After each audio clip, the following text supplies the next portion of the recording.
জুমার দিনের বিশেষ 5টি আমল, জুমার দিন এবং জুমার রাত এ প্রসঙ্গে 5টি বিশেষ আমলের কথা নবীজি সাল্লাল্লাহু আলাইহি ওয়াসাল্লাম এক হাদিসের মধ্যে ইরশাদ করেছেন, আকসিরু আলাইয়া মিনাস সালাওয়াতি ফি ইয়াউমিল জুমা ওয়া লাইলাতিহা। ও আমার উম্মত, জুমার দিন এবং জুমার রাত্রে তোমরা আমার প্রতি বেশি বেশি দরুদ শরীফ পাঠ করবে।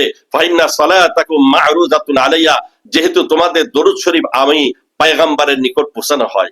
নাম উল্লেখ করে যে অমুক এলাকার অমুক ব্যক্তি দরুদ শরীফ পাঠ করেছে, রাসূল করিম সাল্লাল্লাহু আলাইহি সাল্লামের উপরে এই দরুদ পৌঁছানো। অতএব বৃহস্পতিবার দিবাগত রাত্রি যেটা, এটাই হলো জুমার রাত।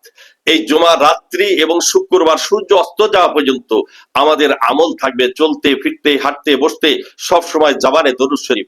সংক্ষেপ দরুদ হলো সাধারণ ব্যক্তি সাধারণ ভাইদের জন্য সাল্লাল্লাহু আলাইহি সাল্লাম, সাল্লাল্লাহু আলাইহি সাল্লাম। বেশি পারবো না, সাল্লাল্লাহু আলাইহি সাল্লাম পড়বো। 1 নম্বরের আমল হলো দরুদ শরীফের আমল করব। নাম্বার 2, জুমার দিন অন্য দিন ফজরের নামাজ জামাতে পড়ি, ঠিক আছে, কিন্তু বিশেষ করে জুমার দিনের ফজরের নামাজের গুরুত্ব বিশেষভাবে দেব। হাদিসের মধ্যে এসেছে, আফজালুস সালাওয়াতি সালাতুল ফজরি মাআল জামাআতি ইয়াউমাল জুমআ। সব থেকে নামাজের মধ্যে উত্তম নামাজ হলো জুমার দিন ফজরের নামাজ জামাতে আদায় করা। দ্বিতীয় আমলটিও আমরা জুমার দিনের জন্য বিশেষভাবে করার চেষ্টা করব। ফজরের সময় জামাতে, ফজরের নামাজ জুমার দিন জামাতে আদায় করা। নাম্বার 3, তৃতীয় নম্বর আমল হলো সূরা কাহাফের তেলাওয়াত। জুমার দিন যদি জুমার দিন যে কোনো সময় পারি, জুমার নামাজের পর হয় একটু সময় বাইর করে সূরা কাহাফের তেলাওয়াত করব। লাভ হবে যে কিয়ামতের ময়দানে আল্লাহ তাআলা বিশেষ নূর দান করবেন। কিয়ামতের ভয়াবহ অন্ধকারের মধ্যে সূরা কাহাফ তার জন্য নূর হয়ে যাবে। আর যে ব্যক্তি সূরা কাহাফের প্রথম 10টি আয়াত মুখস্থ করবে, তো দাজ্জালের ফিতনা থেকে আল্লাহ তাআলা তাকে হেফাজত করবেন। চতুর্থ নম্বর আমল হলো জুমার দিন একটি সময় আছে যে সময় আল্লাহ তাআলা দোয়া কবুল করেন।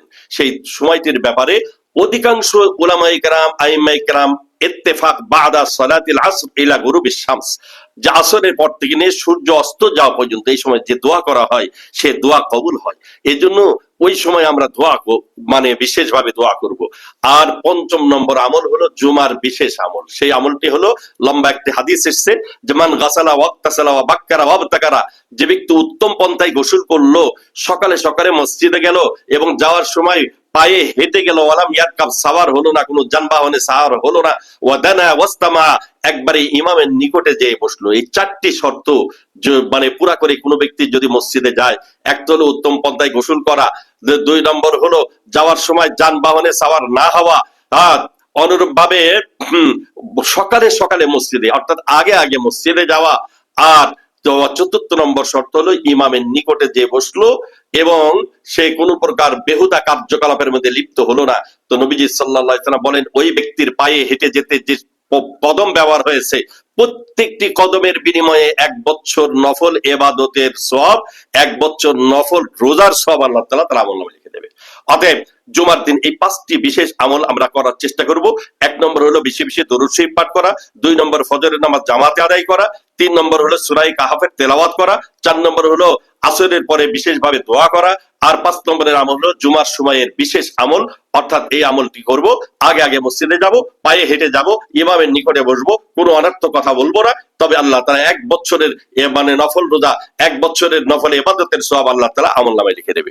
ধর্মীয় সকল মাসআলা জানতে পেজটি ফলো করুন। ভালো লাগলে লাইক, কমেন্ট, শেয়ার করুন।